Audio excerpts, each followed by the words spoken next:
만일 우리의 복음이 가리었으면 망하는 자들에게 가리어진 것이라. 그 중에 이 세상의 신이 믿지 아니하는 자들의 마음을 혼미하게 하여 그리스도의 영광의 복음의 광채가 비치지 못하게 함이니, 그리스도는 하나님의 형상이니라. 우리는 우리를 전파하는 것이 아니라 오직 그리스도 예수의 주되신 것과 또 예수를 위하여 우리가 너희의 종된 것을 전파함이라. 어두운 데에 빛이 비치라 말씀하셨던 그 하나님께서 예수 그리스도의 얼굴에 있는 하나님의 영광을 아는 빛을 우리 마음에 비추셨느니라. 아멘.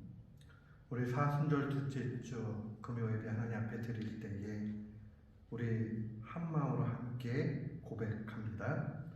거룩하고 신실하신 하나님, 영생의 은혜를 주셔서 감사합니다. 영광 중에 다시 오실 예수 그리스도로 소망하며 살게 하시고 겸손한 마음으로 주님이 가신 십자가의 길을 가게 하옵소서. 복음을 위해 모든 것을 바쳐 충성하는 제자 되기를 원합니다. 내가 여기 있사오니 나를 사용하여 주옵소서. 아멘.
교동문 125번 사순절 두 번째입니다.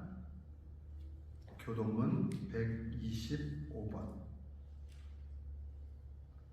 하나님이여, 사슴이 시냇물을 찾기에 갈급한 같이 내 영혼이 주를 찾기에 갈급하니이다. 내 영혼이 하나님 곧 살아계시는 하나님을 갈망하나니 내가 어느 때에 나가서 하나님의 얼굴을 배울까? 사람들이 종일 내게 하는 말이 내 하나님이 어디 있느냐 하오니 내 눈물이 주야로 내 음식이 되었도다. 내 영혼아, 내가 어찌하여 낙심하여 어찌하여 내 속에 불안해하는가? 너는 하나님께 소망을 두라. 그가 나타나 도우심으로 말미암아 내가 여전히 찬송하리로다. 낮에는 여호와께서 그의 인자하심을 베푸시고 밤에는 그의 찬송이 내게 있어 생명의 하나님께 기도하리로다. 내 반석이신 하나님께 말하기를 어찌하여 나를 잊으셨나이까? 내가 어찌하여 원수의 압제로 말미암아 슬프게 다니나이까 하리로다. 내 뼈를 찌르는 칼같이 내 대적이 나를 비방하여 늘 내게 말하기를 내 하나님이 어디 있느냐 하도다. 내 영혼아, 네가 어찌하여 낙심하며 어찌하여 내 속에서 불안해하는가? 너는 하나님께 소망을 두라. 나는 그가 나타나 도우심으로 말미암아 내 하나님을 여전히 찬송하리로다. 아멘.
하나님의 말씀은 요한일서 1장 1절로 7절까지의 말씀입니다. 요한일서 1장 1절부터 7절까지의 말씀, 우리 한마음으로 함께 봉독하도록 합니다. 태초부터 있는 생명의 말씀에 관하여는 우리가 들은 바요 눈으로 본 바요 자세히 보고 우리의 손으로 만진 바라. 이 생명이 나타내신 바 된지라. 이 영원한 생명을 우리가 보았고 증언하여 너희에게 전하노니 이는 아버지와 함께 계시다가 우리에게 나타나신 바 된 이시니라. 우리가 보고 들은 바를 너희에게도 전하노니 너희로 우리와 사귐이 있게 하려 함이니 우리의 사귐은 아버지와 그의 아들 예수 그리스도와 더불어 누림이라. 우리가 이것을 쓰면 우리의 기쁨이 충만하게 하려 함이라. 우리가 그에게서 듣고 너희에게 전하는 소식은 이것이니 곧 하나님은 빛이시라. 그에게는 어두움이 조금도 없으시다는 것이니라. 만일 우리가 하나님과 사귐이 있다고 어둠에 행하면 거짓말을 하고 진리를 행하지 아니함이거니와 그와 빛 가운데 계신 것 같이 우리도 빛 가운데 행하면 우리가 서로 사귐이 있고 그 아들 예수의 피로가 우리를 모든 죄에서 깨끗하게 하실 것이요. 아멘. 저는 오늘 본문 말씀을 통해서 예수 그리스도의 빛이라는 제목으로 주의 말씀을 선포하도록 하겠습니다. 미국의 유명한 티모티 켈러 목사님이라고 계시죠. 이분이 뉴욕의 리디머 철치를 개척하고 또 이 도시 안에서 복음 사역을 아주 왕성하게 했습니다. 하나님께서 뜻하신 바가 있어서 좀 일찍 생을 마감을 하셨는데 이분이 도시 선교의 아주 권위자였습니다. 그래서 이분은 아주 하나님의 말씀에 대해서 깊은 통찰을 갖고 계셨는데 이분이 이런 이야기를 했습니다. 하나님의 영광은 다른 곳에서는 결코 얻을 수 없다. 교회밖에는 없다. 교회 생활의 최선을 다하는 것보다 더 좋은 제자도는 없다라고 이야기했습니다. 그러니까 하나님의 영광의 빛을 만날 수 있는 것은 교회밖에 없고 신앙생활에 있어서 교회의 그 중심으로 사는 것보다 더 좋은 제자가 되는 길이 없다는 뜻입니다. 그러니까 교회 중심 안에서 우리가 어떻게 살아야 되느냐 하는 것을 증거하는 말입니다. 이 목사님의 말씀대로 보면 교회에 큰 특권이 두 개가 있죠. 하나님의 영광이 드러납니다. 영광이라는 말은 빛입니다. 제가 얼마 전에 주의 말씀 증거했지만 이 하나님의 영광이 떠난 인생은 비참하게 돼요. 근데 아무리 우리가 고단한 시간들을 보내고 어려움을 만나도 여호와의 빛, 하나님의 영광이 임하게 되면 그 사람의 인생은 결국 승리함으로 마무리가 됩니다. 그 영광의 빛을 만날 수 있는 곳 바로 교회입니다. 그러니까 우리가 교회 안에서 하나님의 영광을 만나게 되고 그 영광의 빛으로 세상에서 넉넉히 이기며 살게 되는 겁니다. 그리스도인들은 하나님의 종이 되고자 결단한 사람들입니다. 그리스도의 말씀에 순복하고자 결단을 내리고 따라가는 사람입니다. 그런데 그 최고의 길이 뭐냐? 바로 교회에 충성하며 봉사하는 것이다 라고 그렇게 티모티 켈러 목사님 말씀 증거했습니다. 교회를 떠나서 하나님을 깊이 경험하거나 좋은 그러한 제자가 될 수 있는 길은 없습니다.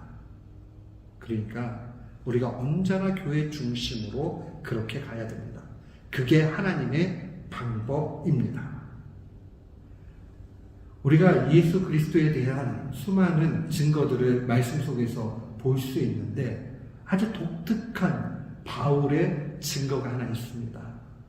바로 예수 그리스도가 하나님과 우리 사이의 중보자라는 사실입니다. 하나님은 한 분이시요 또 하나님과 사람 사이의 중보자도 한 분이시니 곧 사람이신 그리스도 예수입니다. 예수 그리스도는 100% 하나님이시면서 100% 인간이죠. 우리가 하나님이 될 수 없으니까 하나님이신 예수 그리스도께서 이 땅에 사람의 몸으로 오셨습니다. 그래서 중보자가 되어 주셨습니다. 중보자라는 말은 메디에이터, 조정자 또는 화해자라는 그런 의미를 가지고 있습니다. 이제 중립에 서가지고 양쪽의 상황들을 잘 어코모데이션 한다고 그렇게 얘기할까요? 그 조정을 하는 그러한 역할을 하는 게 바로 중보자입니다. 하나님께서는 아주 의로우신 분이기 때문에 인간을 상대할 수가 없죠. 그렇기 때문에 하나님은 아들을 중보자로 보내셔서 우리를 의롭다고 만들어 주시고 그 다음에 상대할 수밖에 없는 거예요. 그런 의미에서 미디에이터, 중보자가 되시는 겁니다. 또 우리는 하나님과 원수가 되었기 때문에 하나님과 대화할 수가 없습니다. 그런데 우리는 예수 그리스도로 말미암아 하나님이 그 모든 진노를 버리시고 우리를 자녀로 삼아주시고 또한 상대해 주시는 그러한 상황이 되었습니다. 이 예수 그리스도를 우리가 중보자라고 그렇게 고백하는 신앙은 정말 귀한 신앙입니다. 왜 그러느냐? 여기로부터 우리의 인생이 바뀌기 시작하기 때문에 그래요. 왜 그러느냐? 하나님과 우리가 동떨어져 있었지만 예수 그리스도로 말미암아 이제 중재가 되었으니 우리는 하나님께로 나가게 됐고 하나님은 예수 그리스도로 말미암아 우리에게 모든 것을 주시게 되었습니다. 여기에 교제가 나타납니다. 이제 예수 그리스도를 말미암아 하나님과 사귐, 오늘 본문은 사귐이라고 얘기했잖아요. 코이노니아, 교제입니다. 교제가 있게 되는 겁니다. 그 주님은 우리에게 빛이 되어 주신다라고 그렇게 증거합니다. 5절 말씀 한번 보세요. 우리가 그에게 듣고 너에게 전하는 소식은 이것이니 곧 하나님은 빛이시라. 이게 영광이라는 얘기예요. 그의 빛 가운데 거하게 되면 우리의 인생이 완전히 바뀌어지는 거죠. 우리는 예수 그리스도를 통해서 그분의 빛으로 말미암아 하나님을 보게 됩니다. 그때에 하나님의 빛을 또한 깨닫게 됩니다. 그러니까 예수 그리스도의 빛을 본다라는 말은 곧 중보자이신 예수 그리스도께서 하나님이 빛이신 것을 알려주시는 거죠. 우리가 직접 하나님이 빛이시다 이렇게 알 길이 없어요. 예수 그리스도를 통해서 알게 되는 겁니다. 그 하나님에게는 조금의 어두움도 없습니다. 좀 북한식으로 표현하면 북한은 세습해놓고 그 다음에 자신들의 그 수령을 최고 존엄 뭐 이렇게 표현하잖아요. 최고 존엄. 마치 이 하나님이 빛이시라는 이 표현은 하나님은 어둠도 없고 그림자도 없고 깨끗한 최고의 그 존엄이시다 하는 것을 알려주는 표현입니다. 그러니까 그분의 빛이 받게 되면 우리는 완전히 새로운 존재가 되는 거예요. 그분의 빛이 떠나게 되면 우리는 비참한 존재로 다시 떨어질 수밖에 없다는 사실을 기억해야 됩니다. 우리는 빛 대신 주님을 바라보면서 하나님의 영광을 바라볼 수 있어야 돼요. 하나님의 영광이 있는 한 그 인생은 소망이 있다는 것을 기억해야 됩니다. 근데 우리가 연약하다 보니까 빛 대신 주님이 언제나 비춰주셔도 우리가 그 빛을 깨닫지 못할 때가 있고 어둠 가운데 자꾸 가려고 할 때가 있어요. 그렇기 때문에 펠로우십, 교제를 계속 해야 됩니다. 그러니까 하나님과 깊은 교제 가운데 나아가야 하는 거죠. 그래서 3절도 우리에게 이렇게 증거합니다. 우리가 보고 들은 바를 너희에게도 전함, 너희로 우리와 사귐이 있게 하려 함이라. 우리의 사귐은 아버지와 그의 아들 예수 그리스도와 더불어 누립니다. 여기서 누림이라는 말도 사귐이라는 말과 똑같은 단어를 사용했어요. 그러니까 지금 이 말씀 뭐냐면 예수 그리스도를 믿는 사람들이 주님 안에서 형제의 교제가 나누어지는 게 귀중한데 그 기초가 무엇이냐? 바로 하나님과 교제가 되는 것이다. 어떻게 해요? 예수 그리스도와의 교제를 통해서 하나님과 교제가 된다라고 이야기하는 겁니다. 이게 엄청난 일이에요. 왜 그러느냐? 천지 만물을 만드신 최고의 존엄이신 그 하나님께서 나를 상대해 주시고 나를 인정해 주시고 나와 함께 삶을 나누시고 동행해 주시겠다는 초청이기 때문에 그렇습니다. 우리가 오늘날의 그 투자계의 귀재라고 얘기하는 워런 버핏이라는 사람 한 번씩은 다 들어보셨죠? 이 사람이 점심시간을 내서 점심 식사를 경매에 올리는 일을 합니다. 그래서 2019년도에도 아주 최고의 낙찰가로 이 사람하고 한 끼 식사를 하는데 엄청난 돈을 지불을 하죠. 근데 이제 2022년도에는 그 최고치를 더 경신을 했습니다. 그랬더니 1,900만 달러. 이제 너무 커가지고 감이 안 와가지고 이걸 갖다가 한국 돈으로 또 좀 환산을 해봤더니요 247억이에요. 247억. 밥 한 끼 먹는데. 예. 참 이름을 잘 지어야 돼요. 제가 보니까 워런 버핏 그래가지고 스펠링을 찾아봤더니 부패예요, 부패. 부패 그 스펠링하고 똑같더라고요. 근데 이제 미국 사람들도 버페 이렇게 발음 안 하잖아요. 그냥 이렇게 비슷한 발음 좀 바꾸잖아요.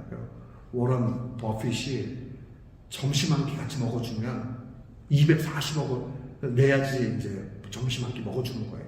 뭐 만나가지고 수많은 얘기를 하겠지만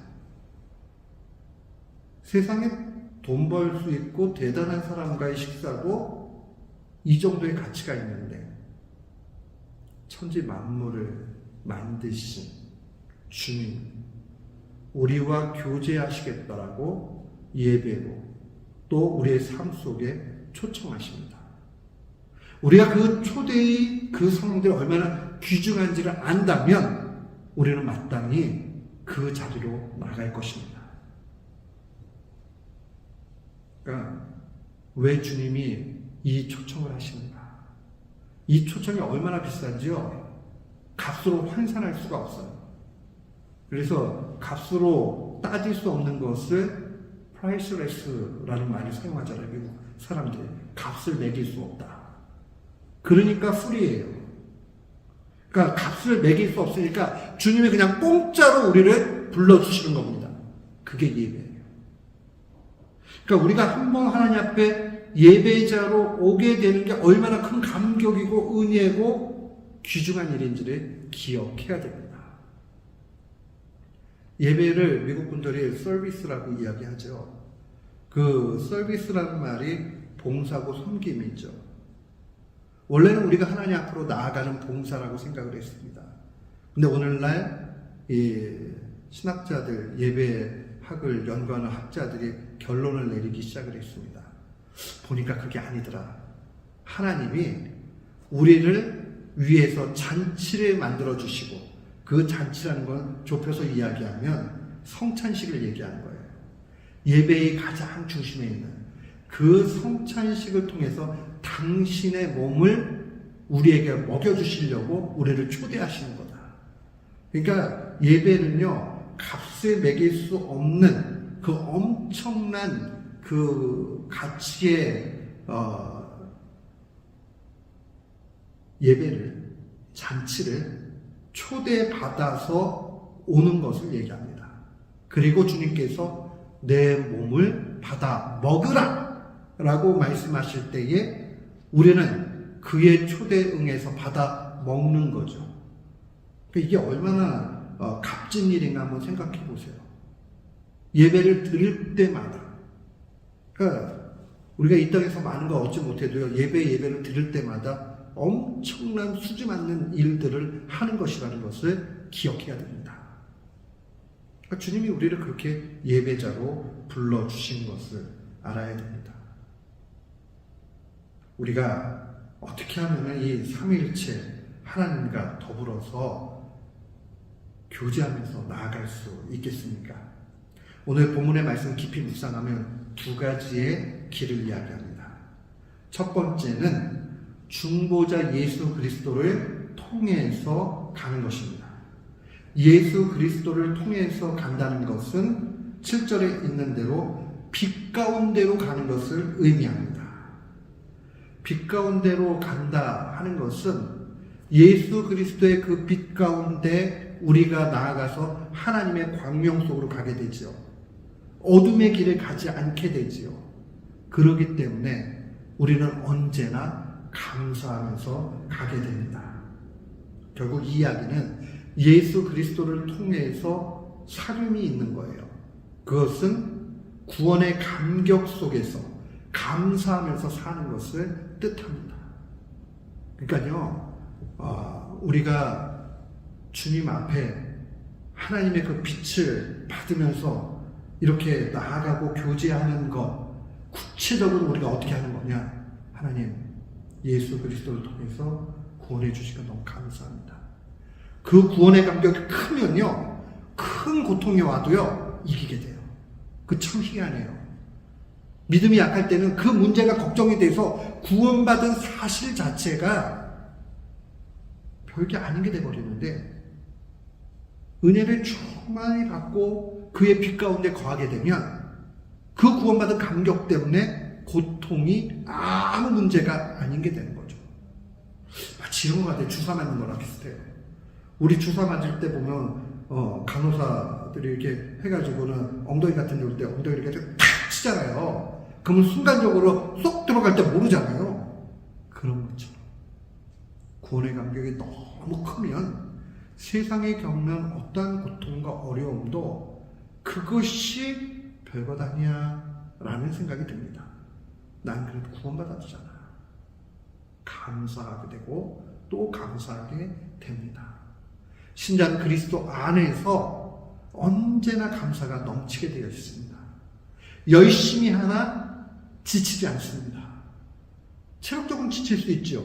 그러나 우리의 영혼은 새롭게 됩니다. 주님의 빛을 만나게 되면 세임 가운데 또 앞으로 나아가게 됩니다. 구원의 감격이 있는 사람은 인생을 힘있게 살아갑니다. 구원의 감격과 감사가 중요합니다. 불평한다, 너무 힘들다, 짜증낸다, 믿음의 문제 있는 것입니다. 하나님의 빛을 충만히 받고 있다는 사실을 놓치고 있는 겁니다. 그렇기 때문에 우리는 구원의 감격과 감사의 일들을 끊임없이 해야 됩니다. 그게 예수 그리스도를 통해서 우리가 하나님과 깊이 교제하는 구체적인 모습입니다. 또한 두 번째로 우리가 이 삼위일체 하나님과 어떻게 교제할 수 있는가? 성령님을 통해서 가능합니다. 성령님은 우리의 영혼을 날마다 하늘 보좌로 인도해 주십니다. 예배할 때 그렇잖아요. 예배할 때 우리의 영혼을 높이 들려서 천상으로 인도해 주십니다. 그 예배가 우리의 일상에서 확대되어질 때에 우리는 그것을 기도라고 이야기합니다. 성령님을 통해서 우리가 교제한다는 것은 바로 이런 겁니다. 공예배 예배마다 철저하게 주님 앞에 드리는 겁니다. 예배에 방해받아서는 안 됩니다. 몸이 아파도 예배 와야 됩니다. 목숨 걸고 예배에 그 시간을 귀하게 예배해야 됩니다. 몸이 아플 때는 몸만 아프지만 만약에 우리가 예배를 드리지 않고 우리의 영혼이 아프게 되면 몸과 마음과 영혼이 다 완전히 파멸로 떨어지기 때문에 그러합니다. 그래서 예배를 열심히 드려야 됩니다. 예배를 열심히 드리는 사람은 일상 가운데 오면 다시 기도 생활에 깊이 빠져들어갑니다. 기도하는 일을 쉬지 말아야 됩니다. 독일에 가면 아주 작은 마을이 하나 있습니다. 근데 굉장히 유명한 마을입니다. 헤른후트라는 마을인데 이곳이 원래 큰 도시가 아니었어요. 작은 도시였는데 사람들이 이 가톨릭의 핍박을 피해가지고 이 망명자들이 모이기 시작을 했습니다. 그 당시에 헤른후트의 영주, 이제 거기에 있는 영주가 진젠도르프 백작이었는데 이 사람이 이 망명하러 도망온 사람들을 받아줍니다. 그리고 그 안에서 생활할 수 있도록 인도해 줍니다. 이 사람들은 신앙의 자유를 찾기 위해서 온 모라비안 교도들이었습니다.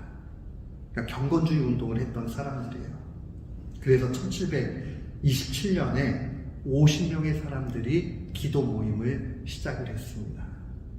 그리고 진젠도르프가 이들을 품어준다는 소문이 있으니까 외부에 있던 사람들이 다 모이기 시작을 합니다. 근데 놀랄만한 일이 나타납니다. 우리로 얘기하면 들어보면 그거 어디 있는 동네야? 이렇게 얘기하는 곳이 헤르모트입니다. 그런데 거기에 지금도 2024년도 2월 달에도 쉼없이 100년 이상을 365일 24시간 기도가 끊이지 않습니다. 헤르모트의 기적입니다. 이 기도 운동이 어떻게 되느냐, 나중에 영국이 도탄에 빠졌을 때에 신앙의 불이 꺼져갈 때에 하나님께서 존 웨슬리 목사님을 영국 교회에 보내주시고 그 일들을 통해서 존 웨슬리가 영국의 부흥을 일으킵니다. 그때에 그에게 정신적인 아주 큰 신앙의 영향을 미친 사람들이 바로 모라비안 지도자들이었습니다. 그들로부터 기도를 충분히 해야 되는 것을 또 한 번 받게 됩니다. 그래서 어떤 분들은요, 웨슬리의 신앙 운동, 대각성 운동은 기도 운동이었다 이렇게 얘기합니다. 저도 그렇게 보고 있습니다. 성령님의 인도함을 받는 사람, 그의 빛을 인도함을 받게 되면 기도를 끊이지 않게 됩니다. 그러면 작은 도시에서 영국 전역은 전혀 다른 나라의 그 부흥을 일으킵니다. 보세요. 독일의 이 작은 도시의 이 기도 운동이 영국을 해가 지지 않는 저 영국을 깨울 거라고 누가 예상을 했겠습니까? 기도는 위대합니다. 하나님은 이 교제 가운데 큰 일을 행하십니다. 사랑하는 성도 여러분, 우리가 하나님과 같이 교제할 때 어떤 일이 일어납니까? 오늘 4절 말씀 한번 보십시오. 4절 말씀에 보면 우리가 이것을 쓰면 우리의 기쁨이 충만하게 하려 함이라.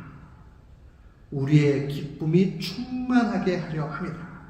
그때 기쁨이라고 얘기했을 때 이 단어가 카라라는 말이거든요.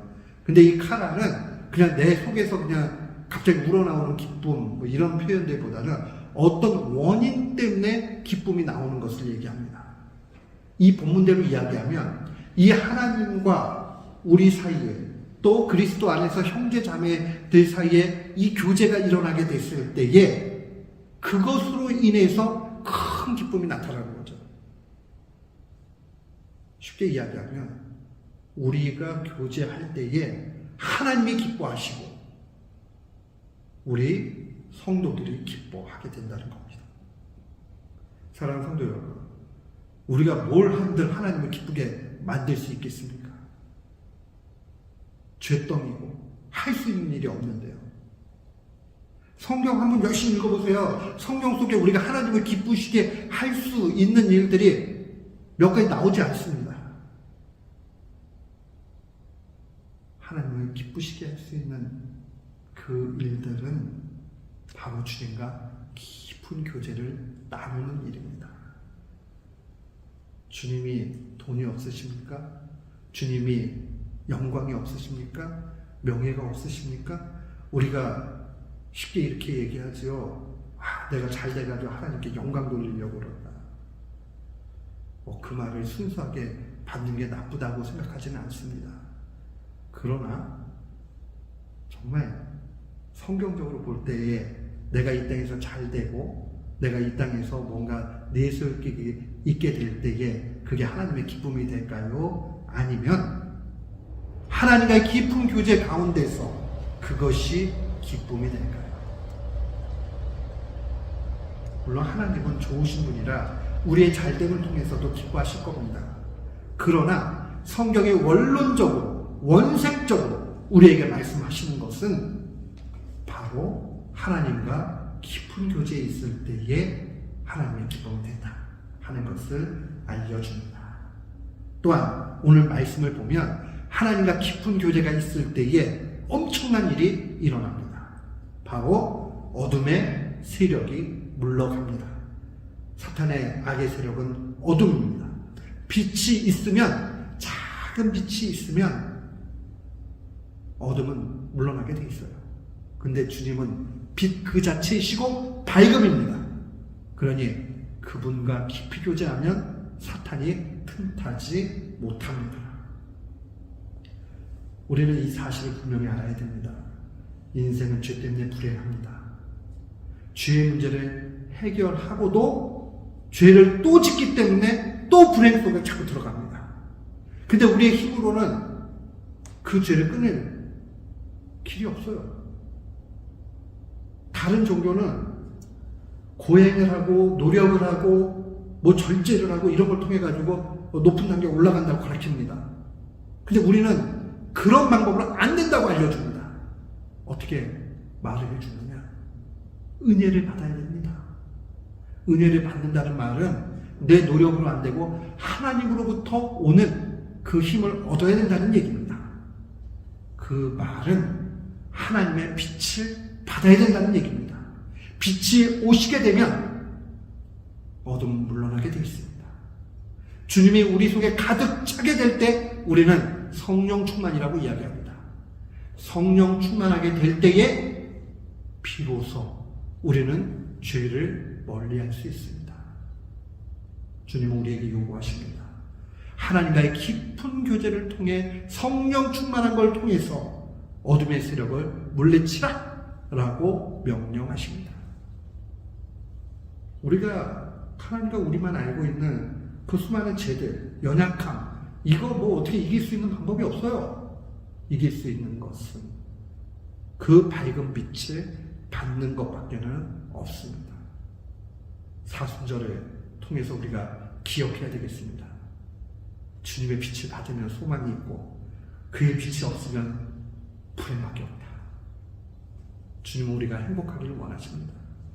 그러니 우리는 그 빛을 바라보고 나아가야 되겠습니다. 구원의 감격 속에 날마다 살아야 되겠습니다.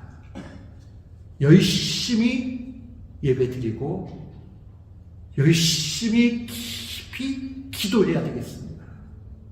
그때에 빛 대신 주님의 그 광명은 우리를 환히 비춰주실 것이고 우리는 그 안에서 우리 자신을 발견하고 소망을 얻게 되고 이 어두운 세상을 넉넉히 이기게 됩니다. 주님의 이 귀한 은혜 생각하면서 사순절 승리하는 우리 교우들 되시기를 주님의 이름으로 축원합니다. 아멘. 우리 시간에 한번 기도합시다. 기도할 때에 하나님 광명의 빛을 비춰주시옵소서. 우리 다 같이 한번 간절한 마음으로 한번 기도하겠습니다.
둘째 주 금요 예배를 마무리하면서 우리 시간에 구원의 감격을 기억하면서 주님 가르쳐 주신 기도로 모든 예배를 마칩시다. 우리 다 같이 기도합니다. 하늘에 계신 우리 아버지여, 이름이 거룩히 여김을 받으시오며 나라의 마옵시며 뜻이 하늘에서 이룬 것 같이 땅에서 이루어지리이다. 오늘날 우리에게 일용할 양식을 주옵시고 우리가 우리에게 죄진 자를 사하여 준 것 같이 우리의 죄를 사하여 주옵시고 우리를 시험에 들게 하지 마옵시고 다만 악에서 구하옵소서. 대개 나라와 권세와 영광이 아버지께 영원히 있사옵나이다. 아멘.